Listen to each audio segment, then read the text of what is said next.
Hey everybody, how are you? Today I want to show you how to play some parts of Billie Jean. There's tons of tutorials out there already that show you the proper way to play everything. So what I kind of want to show you here is how to do like the bass line and the stabs at the same time.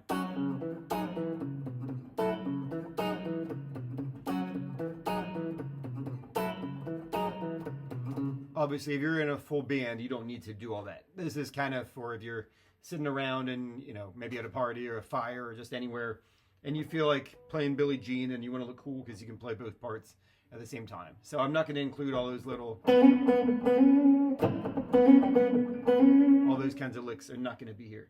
But it will have, the bass and stab parts at the same time. And I'll even show you the power chords on the chorus as well. Okay, so let's dive right in. Okay, stabs, we'll start with just that because it'll make it easier for me to explain everything to you. Okay, it's just this. It's the top two strings, so. Okay, so top two strings, just the second fret, fourth fret, fifth, back to the fourth. That is it for the whole A section of the song. And picking wise, you're going to use your middle and a ring. Your middle will pluck upwards on the second string, and your ring will pluck upwards on the first string. So that is it on the stabs. Okay, the bass line. Okay, that is the practical way to play it, what I just did. But in order to play both parts together, you're not going to be able to do the practical part. You're going to kind of imagine you're like in a fight with somebody or a boxing match. You only have one arm. You've got to use one arm to block and to punch. So you got to keep that in mind. And that's because if we're going to grab those stabs, there kind of is no other way that I can come up with. Maybe someone else out there will. If you do, certainly leave a comment, please. I would like to learn it. And leave a link too, because I want to see what you got. So let's dive right in. Okay, so first step is grab the second fret, stab we talked about already. Okay, already have that ready to go. Ring finger, fourth string, fourth fret, and you're going to pick that bass note. In fact, the whole way through, you're always going to pick the bass note. So, first step is that. Bass note and stab. Fourth string, fourth fret, bass note, have the stab ready. Okay, moving on. Use your middle finger and play the fourth string, fifth fret.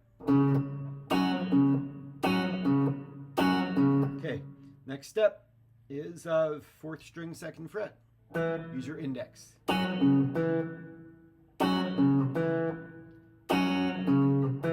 Okay, keep on moving.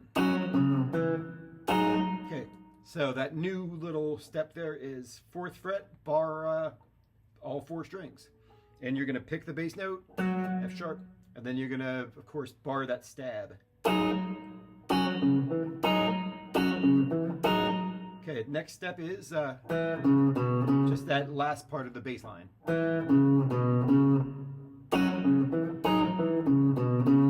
Okay, which is, E, C sharp, B, back to C sharp. Okay, that's half the main riff already. Okay, next half, second measure, if you will. Let's see. So, F sharp bass note. Okay, now use your ring on the fifth fret stab. I know earlier I was playing with just my index, but in order to make the bass line happen, you have to do that. So that's a little F sharp minor 7 thing actually going on. Okay, so. Okay, then it's, so you got the stab and the bass note, second half. Okay, then fifth string C sharp note with your middle, then index on the second fret, fourth string. And then right back to the fourth fret like you did earlier. Okay, then easy. Just that little bass riff again. So here it is, kind of slow.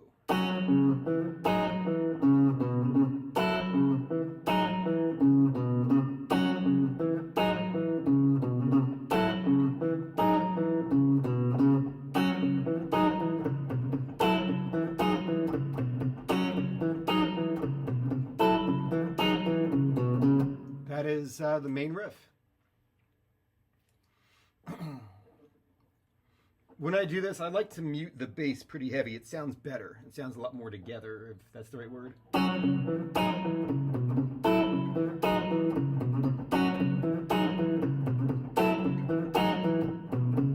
Missed a note, didn't I?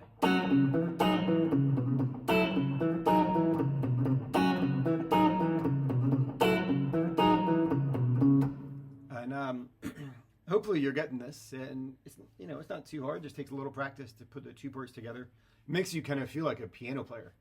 I'm always jealous of pianists because they can do, a lot with their left hand, a lot more than guitar players can.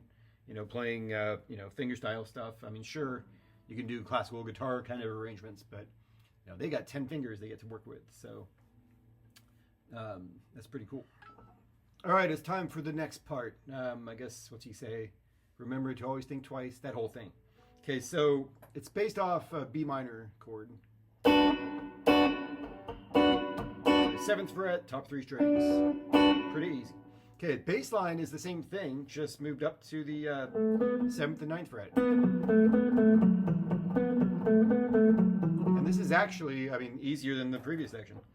Quite a bit, in fact. Okay, so bar the top 2, we'll call that the stab. Same technique you did earlier, just these 2 fingers. Okay, so, in fact, the placing is the exact same thing at the beginning. So ring finger, 4th string's 9th fret, and then grab the stab. Stab the grab. All right, so, okay, then, so hit that once. Okay, then it's middle finger, 5th string, 9th fret.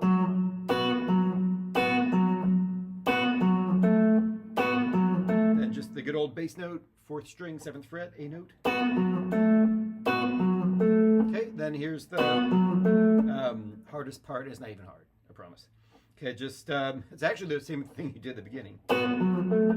Just bar that 7th fret and grab it with your ring on the 4th string, 9th fret.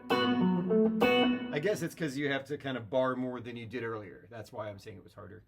And to be able to go smoothly from this, I take it back, it's not hard. Okay, so let's go through that again. So so the first little B5 power chord thing. Okay, then 5th string, 9th fret, 4th string, 7th fret, and then bar, and you've got that. That's actually it. The ring finger and the on the 9th fret for the bass note, and then of course you're grabbing the stab again. Oh yeah, it sounds better when you mute, just like earlier. All right, let's put it all together. So I'll do each riff a few times. I don't even know. If someone's singing it, I know where I am in the song, but I have no idea off the top of my head how many times it does each thing. Besides, this kind of thing, if you're playing with a band, don't expect, don't expect the singer to always get it right. And if you're doing this at a party, don't expect anyone to get it right, obviously. Or a campfire, same thing. Putting it all together.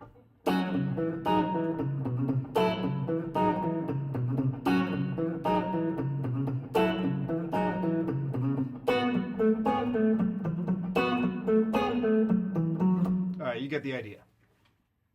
Alright, time to learn the chorus. Very easy. Just power chords is all we're going to do.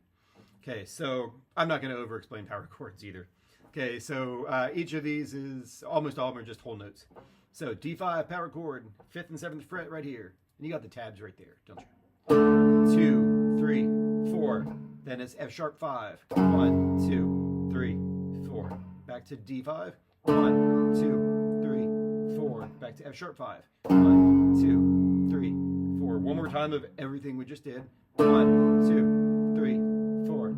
1, 2, 3, 4. Then back to here to the D5. 1, 2, 3, 4. And then,